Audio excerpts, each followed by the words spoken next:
একটা উদাহরণ নিয়ে নিচ্ছি। উদাহরণটা হলো 14.7315।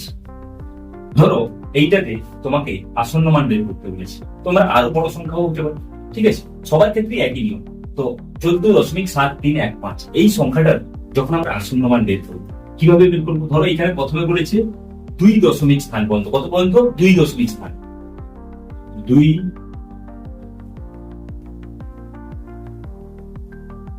দশমিক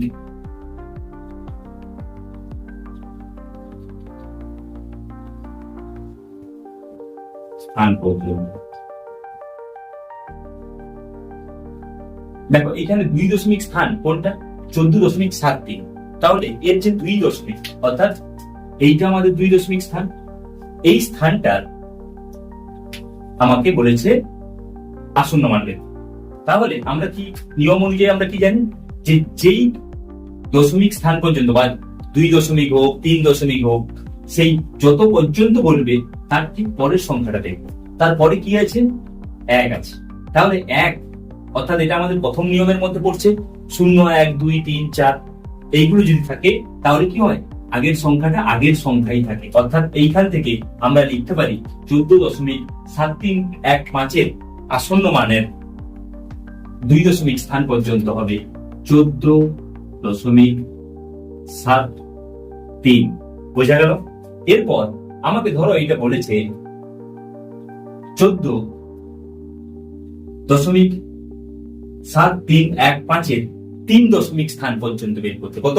3 দশমিক স্থান পর্যন্ত। তাহলে 3 দশমিক স্থান পর্যন্ত কি হবে? 3 দশমিক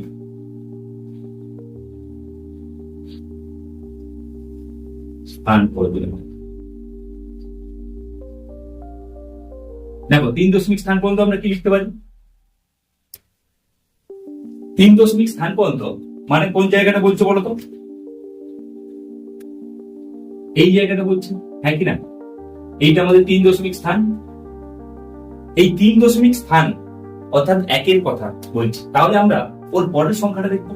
ওর পরে কি আছে? 5 আছে। তাহলে আমাদের এটা দ্বিতীয় নিয়মের মধ্যে পড়ছে। অর্থাৎ যদি পরের সংখ্যাটা 5, 6, 7, 8, 9 হয়, তাহলে ওই আগের সংখ্যাটা একই থাকবে। তাহলে আগের সংখ্যাটা কি হবে? 1 যোগ করতে হবে। তাহলে এই ক্ষেত্রে আমাদের কাছে 14.731। তাহলে আমরা 3 দশমিক স্থান পর্যন্ত যে সংখ্যাটা পাবো সেটা হলো